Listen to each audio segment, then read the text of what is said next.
Hi guys, this is Dan. Welcome back to my channel. First of all, happy Valentine's Day everyone. Whether you are celebrating or having a cozy day to yourself, I'm here to keep you company. I think not everyone is going to have like a great plan for today. If not, don't worry, books are always there for us. If you have followed me since last year, you will know that around this time last year, I started a special project for Valentine's Day. I started my very first very popular romantasy book, the first book of the Crescent City by Maas, The House of Earth and Blood. It was a fun ride and an eye-opening experience. That was also my very first Maas book, and I was quite impressed. The book itself, the first book of the Crescent City, felt quite complete. The plot was intense, the character growth was great, and of course there was enough spice. Other than how many times our characters are having some sort of sexual fantasy, I particularly remember the ending of the first book. It was a page-turner and one of the scenes was quite touching. So I am thinking if I started this series last year, why not keep this tradition to read this series on Valentine's Day? I am also curious how this series is gonna be further expanded. That's why in today's video, I will read the second book of the Crescent City, which is House of Sky and Breath. In case you haven't heard about this series before, which I totally doubt, sarahjmaas is such a popular, well-known author. If you haven't heard about the Crescent City series before, you definitely come across with this cover before. Or maybe you have heard about sarahjmaas is a well-known author for fantasy romance. The Crescent City is her latest installment. This is an urban fantasy which we're gonna follow our main character, Bryce, a half-fae whose life suddenly turned upside down with the death of her close friend. There's gonna be action, there's gonna be magic, there's gonna be romance, and of course a lot of emotions. Before starting filming this video, I have actually completed the prologue, which has nothing to do with all the characters in the first book. It was quite full of actions and secrets already. There appears to be some under-table deals, and I think later the plot will be around this. I have no idea how the plot gonna be expanded because like I said, the first book felt quite complete and I don't know how this sort of secret gonna play out. But of course, I'm going to have some sort of expectation because I mean it is sarahjmaas. If you have nothing planned for today, grab a book and read with me and I will see you all later when I read a bit more. See you all soon!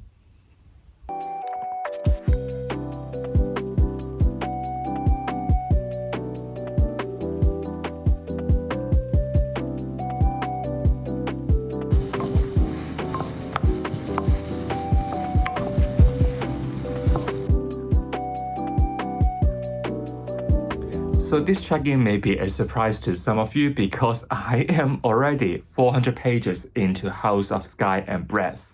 I have been reading the ebook and also listening to the audiobook on Audible, which kind of making reading this thick book so much easier. I read the ebook when I have time, I listen when I am out basically. By the way, the narrator of this book is also the same as the one doing the Throne of Glass series, which I have been listening for the last couple of months. So it was kind of familiar to listen to that voice again. I have been reading this book over the weekend so I can make such a significant progress, but I don't really want to film over the weekend because it feels a bit like a time off for me. So this check-in is already 400 pages in. With these 400 pages, it is indeed about the mystery in the prologue. It kind of turns into a rescue mission as well. Bryce and Hunt had to find this missing person because that person is really powerful. If he or she fell into the wrong hand, it would basically mean the end of the world. At the same time, Bryce has to navigate her life after what happened in the first book. First thought here is the presence of Danica is still quite strong in this book. Without much spoilers here, I thought her storyline was over in the first book, so it was quite a surprise to see her in the second book. She was having such a busy life and some of the mysteries were about her. But other than this rescue mission, this missing person case, I would say the plot is quite scattered and there is not really a focus. Everything is tied up by a very thin thread.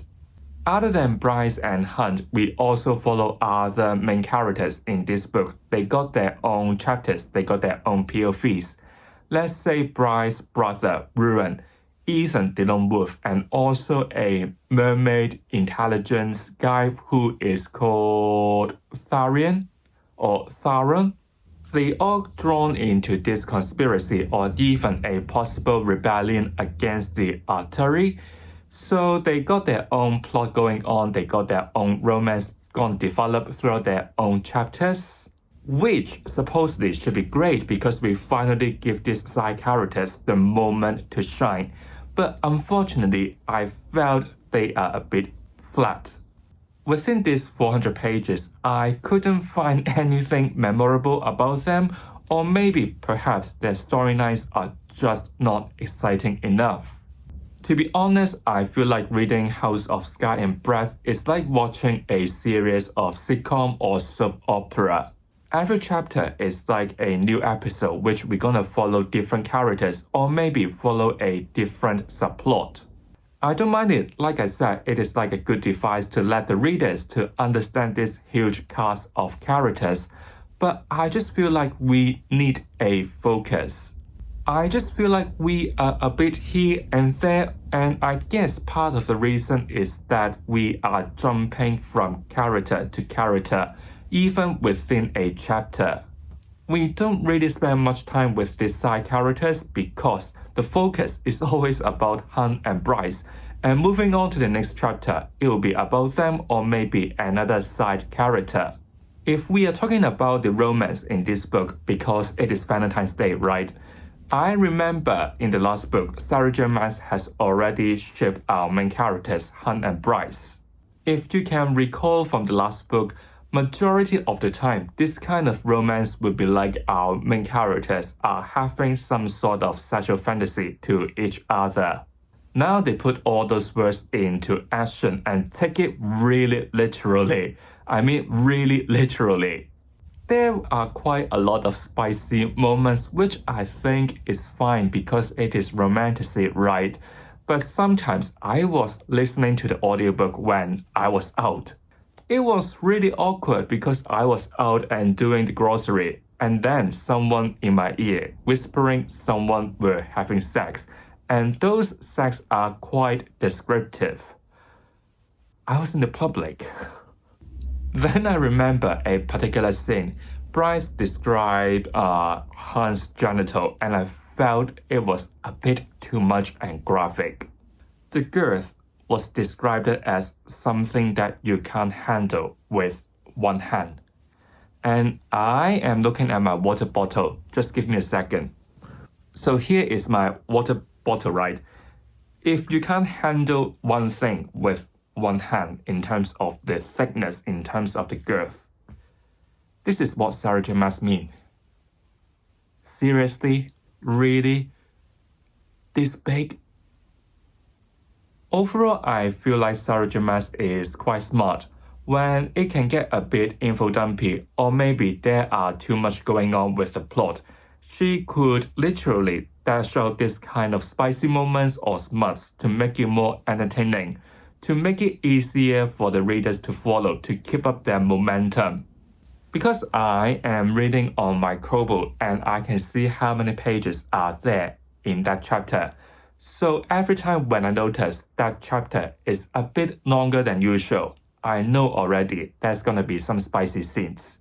So I need to be careful here to not to read those chapters in public or listening the audiobook, you know what I mean? So now I'm going back to reading and maybe cook dinner later. So I will see you all in the next update.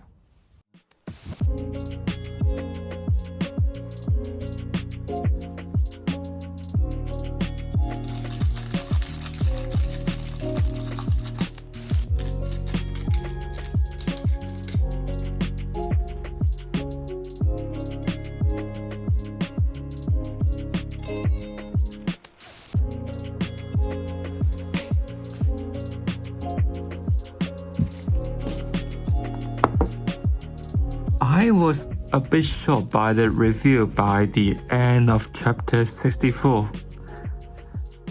The niggas everywhere.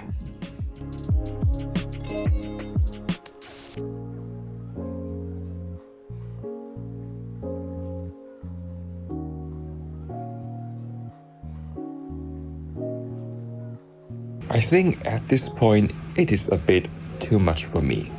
I'm not gonna lie. Oh my god, look at it. I can't. It's too much for me. Hello, how are you all doing? Are you like me, spending a day with a book? Oops. Sorry about that. That's not a really good start, isn't it? Don't worry, this update is not like the last one, which I read more than over 400 pages. This time I have only read 100, which makes me so close to the ending, so I think it would be better for me to give you guys an update before the final wrap-up.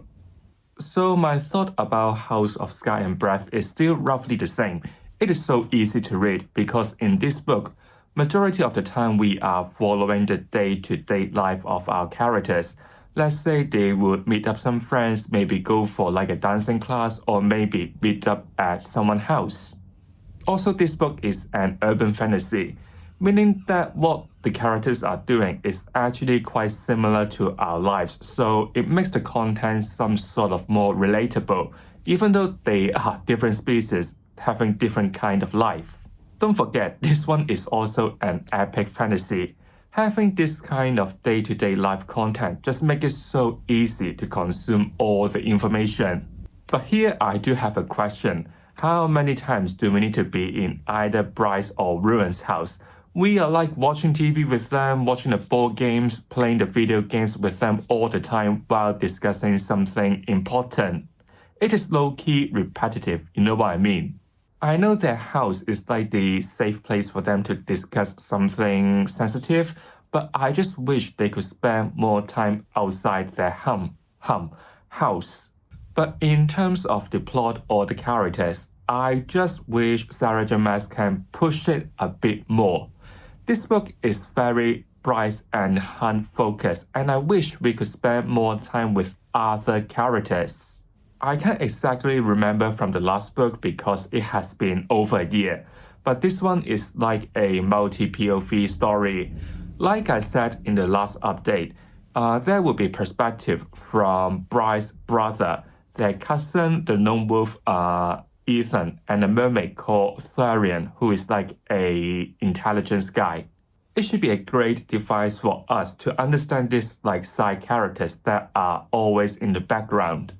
I am currently, I can say it, more or less 1.5 books into this trilogy. I just feel like this trilogy focused so much on Hunt and Bryce's relationship. It is about them all the time. There is an amazing cast of characters. The plot about the missing child of the first 60% of this book didn't really utilize them well. Yes, they are part of the story, they are different species and representing different kind of powers, or maybe they got their own storylines going on. But even with the chapters with them, I don't feel like I can proudly say I am rooting for this kind of characters in the background. I do feel like the spotlight is always on Bryce. Sometimes she may spend time with Hunt, so Hunt also got some screen time basically. But there are other interesting characters, at least from my perspective, that can develop furthermore. Let's say Ruin, let's say the lone wolf Ethan, Tharian, the Hellhound. I just wish there could be some more with them because I feel like they are entertaining characters.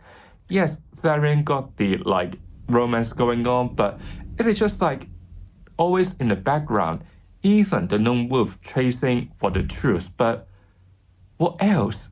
You know what I mean? I am more than 70% into the story, and sarahjmaas failed to develop these interesting characters, which I think is such a waste. By the way, here I may have forgotten some important plot in the first book. I wish there could be some sort of reminders in the second book to let the readers refresh their memories about what had happened in House of Earth and Blood. I just forgot why Ethan is so obsessed with the truth about his family. I hope there could be like some conversation or maybe some sort of device to brought up slightly what had happened in the first book, because I do feel like I am missing something when I'm reading the second book. Also, there are some interesting dramas with Bryce's relationship that I hope sarahjmaas can play with it a bit more. If you have read the second book, you will know what I mean. In this book, Bryce of course loved Hunt, but she was arranged to marry someone else, basically. If sarahjmaas explored this drama a bit more, it would definitely be entertaining and bring out some more tension. Speaking of Bryce, I do feel like she is a bit of a flat badass in the second book. I remember in the first book, her growth is so significant, especially towards the end when the book started to pick up the momentum. It was really good to see it in the first book, but coming to the second book from the beginning to this point, I just felt like she is always giving this kind of I am a badass, I speak like this sort of moments all the time. In a way, I feel like she is entitled to her power, entitled to her status, entitled to her romance. She is like an entitled chosen one that sarahjmaas keep feeding her, basically. This makes Bryce really flat in the second book, and I hope this opinion would change by the end of this book, because I wish there could be some more depth with Bryce in here. Last thing I would say is quite similar with what you have seen earlier in those little clips. I am a bit bored with the spice. In this book, sarahjmaas injects this kind of sexual scenes, spicy scenes after something that might be difficult to read. Let's say they may be info dumpy or maybe there are too much actions. It is like using this kind of spice to compensate with the info dumpy. I know this spice could be erotic, could be entertaining to some, but with the more of this kind of scenes in this book, I just feel like they are a bit repetitive and one tone. In short, it is always like Bryce and Hunt having sex. But yes, sometimes they may have gone through some sort of difficulties. Maybe it is like a makeup sex, or maybe sometimes they will inject some sort of naughtiness to it. But it is just sex, you know what I mean. I am a bit tired of these scenes. I don't need it that much. I got not much left of this one left, more or less 100 pages. I do hope that this one could get a bit better, because in my mind, I expect this one to be quite nice. Similar to the first book. Now my rating is more or less a very low 3 or even a high 2, which is like I didn't expect it to be this average. You know what I mean? So I will see you all in the final wrap-up to see if my rating of this book will change. So I guess see you all later. Bye! The lighting here is actually quite good. So I have only got less than 30 pages of House of Sky and Breath left, and I got my coffee here. So let's do a quick reading sprint.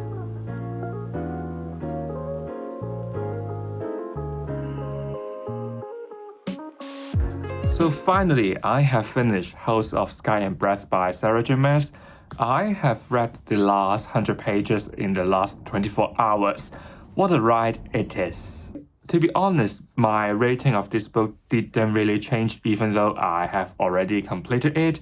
The problem I have mentioned before are still there, or maybe just get slightly better. So by the end of this book, quite a lot of things started to tie up together. Let's say the identity of some of the characters. What's the end game gonna be like? What sort of danger are we facing? Or maybe some romance started to heat up as well. After waiting for almost 700 pages, we finally got some more detailed world building. This kind of makes the book more substantial because we are understanding more about the past, the history of this world, and how that gonna relate to now, or maybe what Danica, what Sophie, what Bryce are investigating.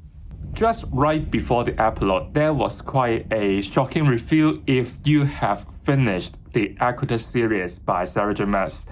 I didn't know you have to read that series first, and I don't know these two series are connected this way. So me need to check online who that is, because I have no idea and it seems really important. So it is more like a sarahjmaas multiverse. After finishing this book, I would say this is so much like a book that I recently finished, which is Winter's Heart by Robert Jordan, the 9th book of the Wheel of Time series. I know that they are so different from each other. This one is a romantasy and the other one is like a very classic epic fantasy series. But they both share a common problem. If you take a majority of the plot of this book out, leaving maybe the first 10 and the last 10% and publish it, it still makes sense, or it even makes the whole story more compact.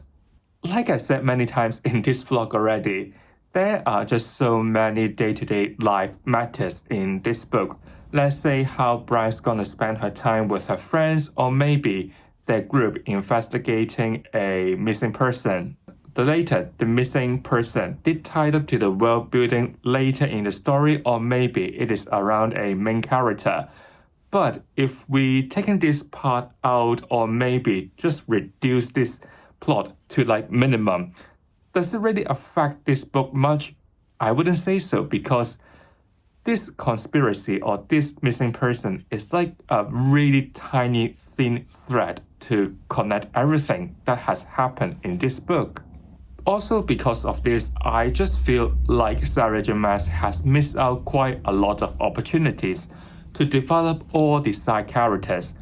Like I said many times in this vlog, there are other so much interesting characters. By the end of this book, I do feel bad for Bryce's cousin called Cormac. In the very beginning of the book, he was so much like Bryce, like a badass, to stir up the pot, but then came with a twist. But after Bryce being Bryce to solve the problem, he was kind of thrown in the background. And then with how his story ends in this book, I want to feel bad for him, but I can't, because I just feel like I don't know you well enough. Other characters like Buren, Tharian suffer the same problem. Who are you really? I just feel like this book is quite thick, and these side characters just didn't really develop, and I feel like it is such a shame. I also wish this book could have some more actions. Getting closer to the ending, our characters are planning something big, something risky.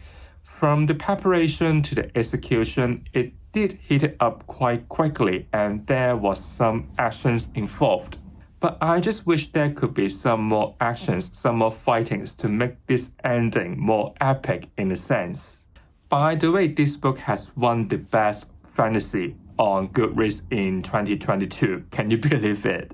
Which unfortunately I don't quite agree, because this one just doesn't scream best fantasy to me. I feel like this book has won only because it is by sarahjmaas. Don't hate me for saying it. I did check on Goodreads. In 2022, we got nominees like Babel by R.F. Kuang, Lost Metal by Brandon Sanderson, Legends and Latte by Travis Baldry, Leto and Bone by T. Kingfisher, Fairy Tale by Stephen King, Arthur 6 by Olivia Blake. So there are other really popular books in that year. I can already imagine the competition in that year would be quite intense. And of course, at last, sarahjmaas won. To be very honest, I am shocked by the result, because I don't think this book screams the best work by sarahjmaas. If you have read any other books by her, I think you would agree with me. This one doesn't scream the best. So how many stars would I give to this book? I would say it is a standard 2. This book can either be shorter or you try to enrich the side characters more.